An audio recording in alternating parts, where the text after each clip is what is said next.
This is Jared from TechWorks, and I'm here to talk about my 2-week review, my long-term review of the Google Pixel XL 2.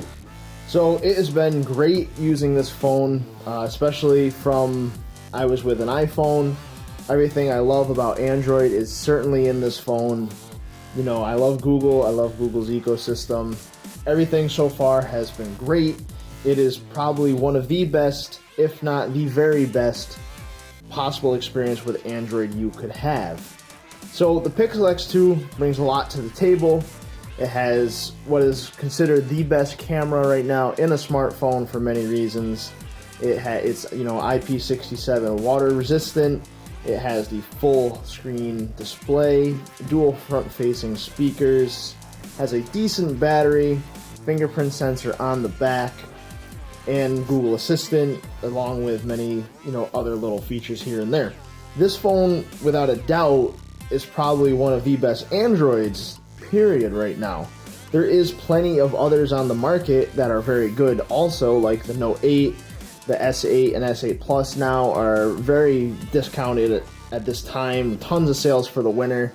The OnePlus 5T, which is actually what's filming this video right now, that is another great contender for probably one of the best Android handsets right now. And that's going to be a different video for another time describing why. But this is all about the Pixel. So last year's Pixel was the first version of Google's Pixel lineup of phones, where they took more control over the hardware and the software, where before the Nexus line of smartphones was more their software, and then they'd partner with Huawei, LG, and some others like Motorola. But it was their first iteration. So the second version obviously is much more refined, much more Google, I would say, and obviously much more 2017 with the introduction of the big screen display, the front-facing speakers, the waterproof. I mean, all of that is very what's happening right now in 2017. So they pretty much stayed on trend with that. So what makes this phone truly great? Well, Android 8.0 is obviously Google's latest and greatest for their software. And I mean, it is just remarkably smooth. The animations are great. There's zero lag. There's no stuttering. My biggest complaint with Samsung devices, not that they aren't feature-packed and fantastic, but it's that after a week, 2 weeks, a month, 3 months, and longer, the software experience becomes very inconsistent. It's not great at times, it's great at other times. The Pixel, I had the original Pixel for a very long time. I had it for 6-7 months, which for me, that's a long time. But it doesn't slow down. It gets the latest updates every month. It will get Android 9 whenever that comes out. They are always on top of making it greater and better. Where a lot of OEMs do take a long time. Samsung takes forever to get updates. You'll get the updates a day or two after Google actually releases them to ASOP and things like that. So you'll always be updated. This camera takes absolutely remarkable photos. Some of the best that I've had, some of the best that I've seen, right up there with what I would say is the iPhone X, which again, not that is my favorite phone, but I have to say Apple does have their shit together when it comes to cameras, and they were not disappointing in the iPhone X. But anyway, I mean, the pictures, pictures of my vehicle, granted, again, this is being recorded, but you can see there's great color, there's great high dynamic range, everything. It also has Google Lens, so that's kind of a neat little thing. You hit the lens button when you take a picture, and then it shows you, yep, that's a pickup truck. True. You use your face and stuff. Sometimes it'll just come up as person. I took a picture of my cat, and it'll just come up as cat. Sometimes it gets more specific, and it'll say black cat if I take a picture of Hope, or it'll say Calico or whatever for my other cat, Nala. So Google Lens is neat. I think it's definitely going to get better. Google Lens was one of those things where they're going to say, you're going to take a picture of a sign in a different language, and it's going to come out being, translated for you. It's a work in progress. I think it's one of those things where that's not why you're buying this phone. It's kind of an add-in sort of thing. Really, the reason why you'd buy this, say, over Samsung, over LG, I wouldn't even say over OnePlus, but over a lot of the other OEMs, Huawei, is you're getting a pure Google Vision.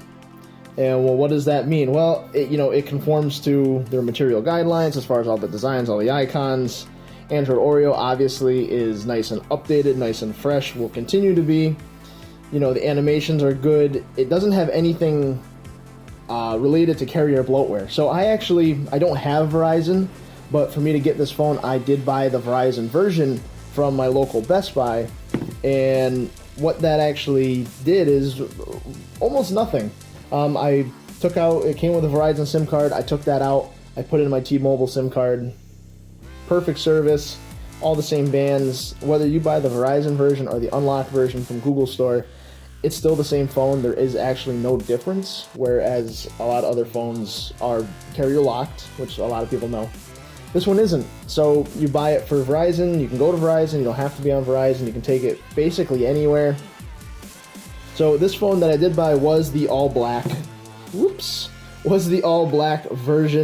The Panda black and white they didn't have. All black, the back is nice and textured metal. If you had watched videos like from Jerry Rig Everything, this is actually a coating. It's not like completely solid anodized aluminum. It's a paint on here. So I definitely would say use a case because this stuff will eventually wear. I believe actually keys do scratch the paint off as well as mar up the fingerprint sensor. That's one thing to note.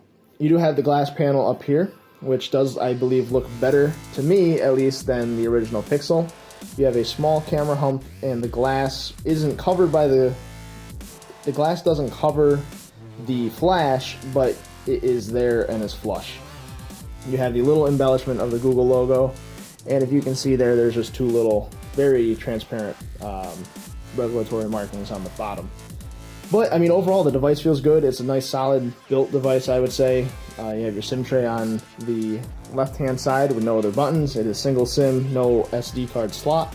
And on the other side, you have power and volume. So another thing that brought to the table was the squeeze function for Google Assistant.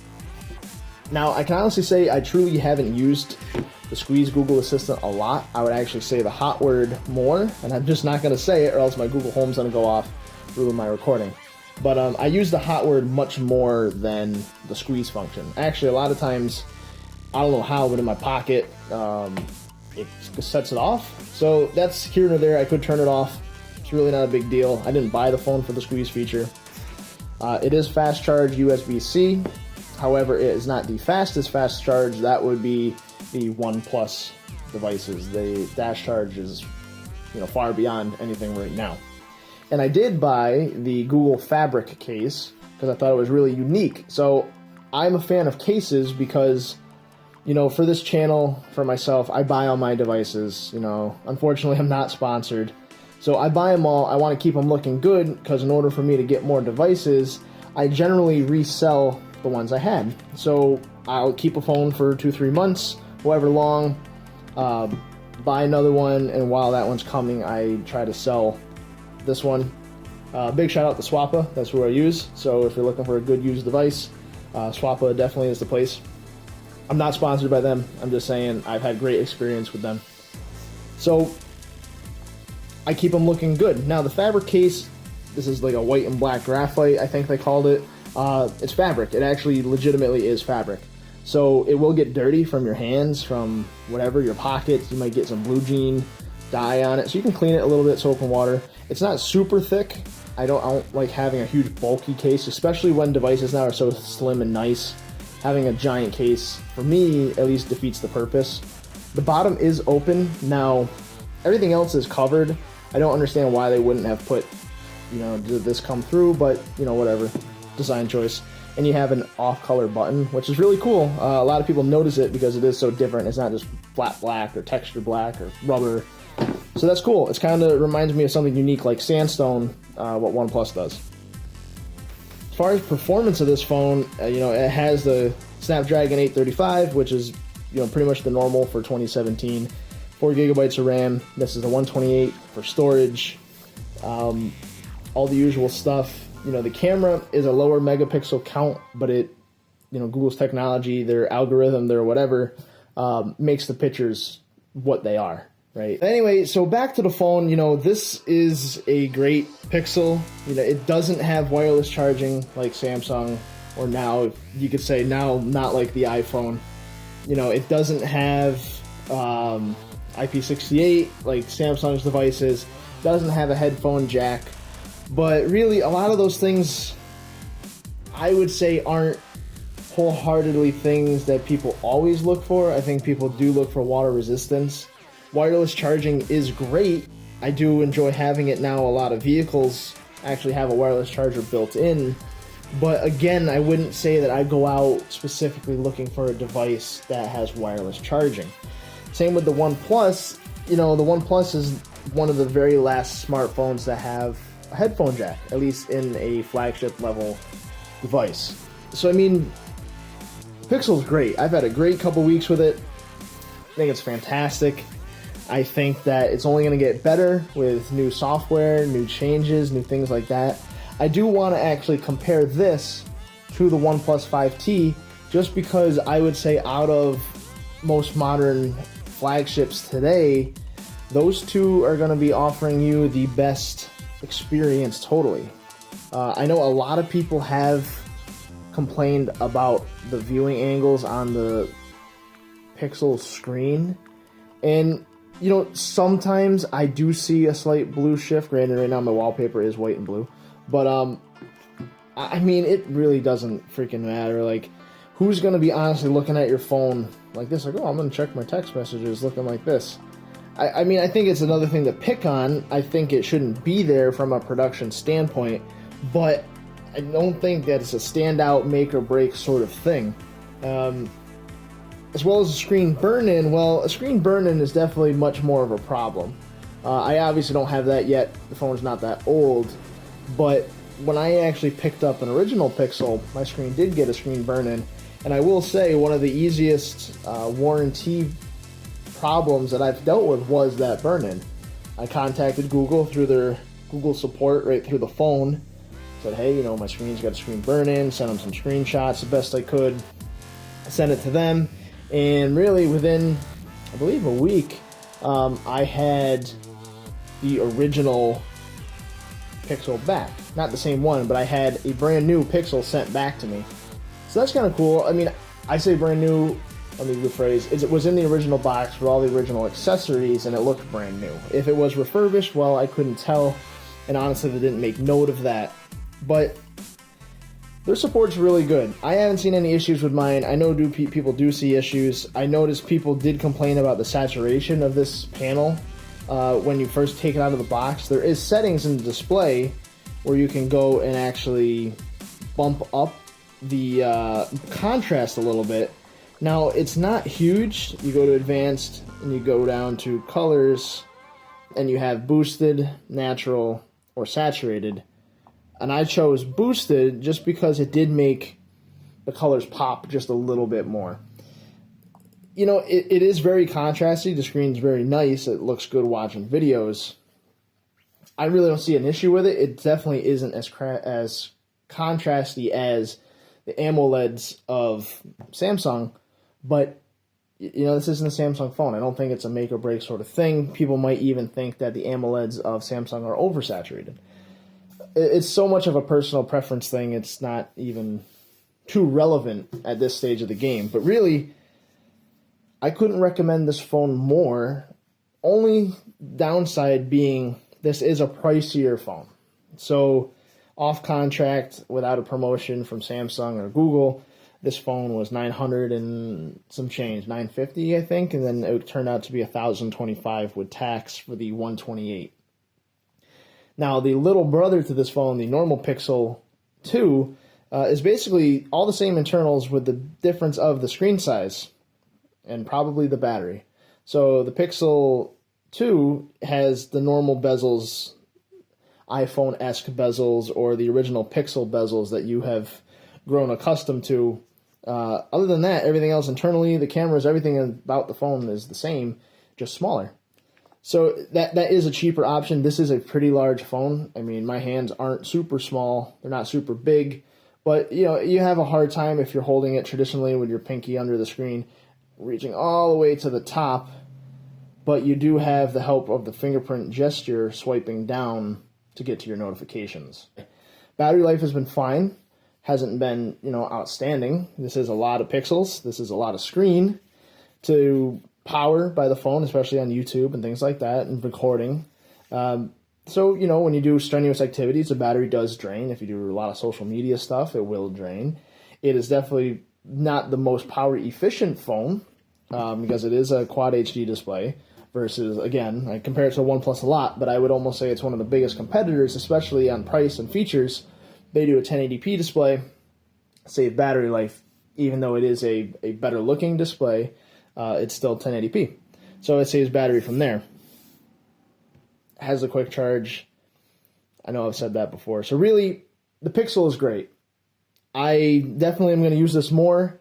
I am going to check out the OnePlus 5T just out of my own curiosity. My girlfriend does have one now, and I had to try one out for my own. That's why I'm recording on one separate. I do want to try it a little bit because the big thing is a lot of the features that I want in a phone are in the OnePlus, minus a few things, waterproofing. The camera on the OnePlus is going to be good. This one, is in the fantastic category. I like the build. I always like what OnePlus is doing. So I'm anxious to try it out, see what it's about, or maybe I'll just keep it for recording. Only time will tell. But again, this is Jared from TechWorks. This was my long-term review of the Pixel 2 XL. Please, if you do like the videos, like, comment, subscribe. It really does help. Got to get to that 10,000 view mark. And we're on our way. So I have 9 subscribers. I'd love to get more. Try to get this really off the ground. And maybe you'll see me at some Samsung events or OnePlus events. That'd be really cool. It's kind of a dream. So anyway, please like, comment, share, subscribe. Show it to your friends. Show it to your family. I don't care what. Let it play all night and play on repeat. But see you again in the next video.